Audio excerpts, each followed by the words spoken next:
Panda. I got broads in Atlanta, just to throw me in the family. Credit cards and the scammers, getting no licks in the van. Legacies.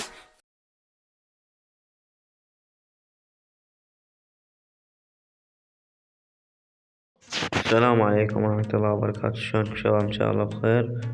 رجعت لكم فيديو جديد، شرح جديد، حركة مطلوبة وسهلة ان شاء الله تعجبكم. يلا شباب نبلش بشرح.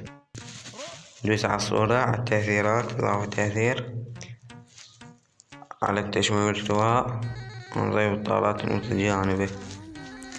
نفعل هذا الخيار مرأة. هسه على التأثيرات، على التحريك والتحويل، ونضيف خيار التذبذب. هذا الزوايا نصفرها. التكرار نضيف مربع، نضيف مربع مرة ثانية، نخليه لآخر شي ونسوي بهالشكل. وعلى الجراف، على ثالث جراف، ونخليه بهالشكل هذا. هسه على الحجم هم نضيف مربعات 2 ونخليه بهالشكل هذا. وعلى الجراف على ثالث واحد ونخليه بهالشكل هذا. هسه نضيف تأثير تأرجح. التكرار نسوي 3،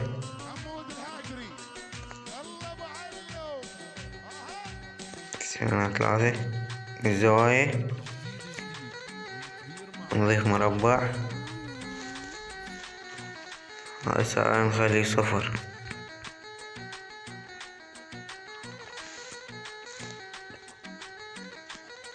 وعلى الجراف ونخليه بهالشكل هذا. هسه الزاوية الثانية نسويها بالعكس،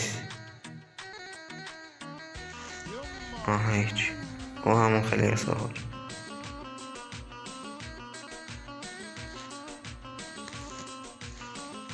وعلى الجراف وهم بهالشكل هذا. وعلى التأثيرات، على الضبابي نضيف تأثير ضبابية الحركة. هسه ندوس على الصورة، نضغط على هاي، نعطي نسخ الطبقة، نسوي 3 مرات. مثل ما شفتوا شباب، حركة كلش سهلة ومطلوبة، ان شاء الله تعجبكم. يلا مع السلامة.